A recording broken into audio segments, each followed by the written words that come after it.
നമസ്കാരം. മലയാളി വാർത്തയിലേക്ക് സ്വാഗതം.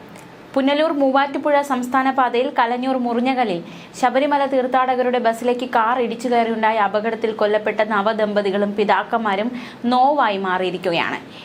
ഇപ്പോൾ പുറത്തുവരുന്ന വിവരം, കാറിൽ രക്തക്കറയ്ക്കൊപ്പം ഒരു വിവാഹ ക്ഷണക്കത്തുണ്ടായിരുന്നു എന്ന ഒരു വിവരവും കൂടി പുറത്തു വരുന്നുണ്ട്. കാർ വെട്ടിപ്പൊളിച്ച് ആദ്യം പുറത്തെടുത്തത് അനുവിനെയായിരുന്നു. ഇടിയുടെ ആഘാതത്തിൽ കാർ ഉള്ളിലേക്ക് ചുരുങ്ങി. അനുവിനെ മാത്രമാണ് ആദ്യം പുറത്തെടുത്തത്. ബാക്കിയുള്ളവരെ പെട്ടെന്ന് പുറത്തെത്തിക്കാൻ സാധിക്കാത്ത രീതിയിലായിരുന്നത്. പുലർച്ചെയോടെയാണ് അപകടം ഉണ്ടായത്. ബിജു മാത്യു ഉറങ്ങിപ്പോയതും കാറിന്റെ അമിത വേഗതയുമാണ് അപകടത്തിലേക്ക് നയിച്ചത് എന്നതടക്കമുള്ള വിവരങ്ങൾ പുറത്തു വരുന്നുണ്ട്. മാത്രമല്ല, കാർ പാഞ്ഞു പോകുന്നതിന്റെ CCTV ദൃശ്യങ്ങളും പുറത്തു വന്നിട്ടുണ്ട്. അനുവും നിഖിലും സീറ്റ് ബെൽറ്റ് ധരിച്ചിരുന്നില്ല എന്ന വിവരവും പുറത്തു വരുന്നുണ്ട്. തല കീഴായിട്ടായിരുന്നു നിഖിൽ കിടന്നിരുന്നത്. സമാനമായ സ്ഥിതിയിലായിരുന്നു മറ്റു രണ്ടുപേരും ആയിരുന്നത്. ഇലക്ട്രോണിക് ഉപകരണങ്ങളുടെ സഹായത്തോടു കൂടിയാണ് വെട്ടിപ്പൊളിച്ച് ഇവരെ പുറത്തെടുത്തത്.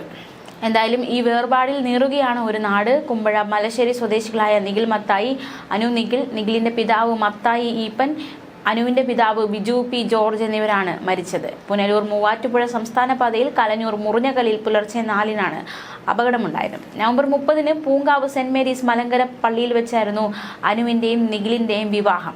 UK-യിൽ ജോലി ചെയ്യുകയായിരുന്നു നിഖിൽ. അനു MSW പൂർത്തിയാക്കിയിരുന്നു. വിവാഹം കഴിഞ്ഞ് 2 ദിവസത്തിന് ശേഷമാണ് മലേഷ്യയിൽ ഹണിമൂൺ ആസ്വദിക്കാൻ ഇരുവരും പോയത്. തിരികെ ഇരുവരെയും തിരുവനന്തപുരം വിമാനത്താവളത്തിൽ നിന്ന് വീട്ടിലേക്ക് കൂട്ടിക്കൊണ്ടു വരുന്നതിനിടെയാണ് അപകടം. അമിത വേഗത്തിലെത്തിയ കാർ ബസ്സിലേക്ക് ഇടിച്ചു കയറുകയായിരുന്നു. കാർ ഡ്രൈവർ ഉറങ്ങിപ്പോയതാണ് അപകട കാരണമെന്നാണ് പ്രാഥമിക നിഗമനം. വീട്ടിലേക്ക് എത്തുന്നതിന് 7 കിലോമീറ്റർ മാത്രം അകലെ വെച്ചായിരുന്നു അപകടം. ബിജുവാണ് കാർ ഓടിച്ചിരുന്നത്. അനുവിന്റെ പിതാവ് ബിജു പി ജോർജും നിഖിലിന്റെ പിതാവ് ഈപ്പൻ മത്തായിയുമായിരുന്നു കാറിന്റെ മുൻ സീറ്റിലുണ്ടായിരുന്നത്. പിൻ സീറ്റിലായിരുന്നു നിഖിലും അനുവും. തെലങ്കാനയിൽ നിന്നുള്ള ശബരിമല തീർത്ഥാടകർ ദർശനം കഴിഞ്ഞ് മടങ്ങുകയായിരുന്നു. ഇവരുടെ വണ്ടിയിലേക്ക് കാർ ഇടിച്ചു കയറുകയായിരുന്നു എന്നാണ് ദൃക്സാക്ഷികൾ പറയുന്നത്. വാഹനത്തിലുള്ളവർ കുടുങ്ങിക്കിടക്കുന്ന നിലയിലായിരുന്നു. ഫയർഫോഴ്സ് എത്തി വാഹനം വെട്ടിപ്പൊളിച്ചാണ് ഇവരെ പുറത്തെടുത്തത്. 3 പേർ സംഭവ സ്ഥലത്ത് വെച്ച് മരിച്ചു. ആശുപത്രിയിലേക്ക് കൊണ്ടുപോകും വഴിയാണ് അനു മരിച്ചത്. ബസ്സിലുണ്ടായിരുന്ന അയ്യപ്പന്മാർക്കും നിസ്സാര പരിക്കുണ്ട്. മലേഷ്യയിൽ നിന്ന് എത്തുന്ന മക്കളെ സ്വീകരിക്കാൻ ഒരുമിച്ച് പോകാമെന്ന് മത്തായി ഈപ്പനും ബിജുവും തീരുമാനിക്കുകയായിരുന്നു. ഇക്കാര്യം മക്കളെ അറിയിച്ചിരുന്നു. രാത്രിയാണ് ഇരുവരും തിരുവനന്തപുരം വിമാനത്താവളത്തിലേക്ക് പോയത്. വീട്ടിലെത്തിയ ശേഷം ബന്ധുക്കളെ വീടുകൾ സന്ദർശിക്കാൻ ഇരിക്കുകയായിരുന്നു നിഖിലും അനുവും. വീടെത്തുന്നതിന് 7 കിലോമീറ്റർ മുൻപ് അപകടം സംഭവിച്ചു. അപകട വിവരം അറിഞ്ഞ് സ്ഥലത്തെത്തിയ ബന്ധുക്കൾ കരയുന്ന കാഴ്ച. റോഡിന് വീതിക്കുറവുണ്ടെന്നും ആവശ്യമായ സ്ഥലം ഏറ്റെടുത്തിട്ടില്ലെന്നും നാട്ടുകാർ പറഞ്ഞു.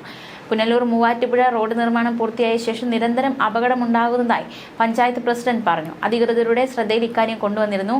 റോഡിലെ അപകടങ്ങൾ ഒഴിവാക്കാൻ മാർഗങ്ങൾ തേടി യോഗം വിളിക്കാനിരിക്കുകയായിരുന്നുവെന്നും പ്രസിഡന്റ് പറഞ്ഞു.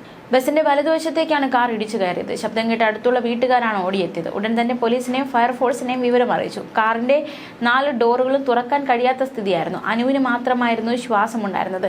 മറ്റു 3 പേരും സംഭവ സ്ഥലത്ത് തന്നെ മരിച്ചു. നാട്ടുകാരടക്കം രക്ഷാപ്രവർത്തനം നടത്തിയിരുന്നു. അപകട കാരണത്തെക്കുറിച്ച് അടക്കം പോലീസ് അന്വേഷിക്കുന്നുണ്ട്. പത്തനംതിട്ട SP സംഭവ സ്ഥലത്തെത്തി പരിശോധന നടത്തി. വാഹനത്തിന്റെ അമിത സ്പീഡും ഉറങ്ങിപ്പോകാനുള്ള സാധ്യതയുമായിരിക്കാം അപകട കാരണമെന്നാണ് പോലീസിന്റെ പ്രാഥമിക നിഗമനം. ന്യൂസ് ഡെസ്ക് മലയാളി വാർത്ത.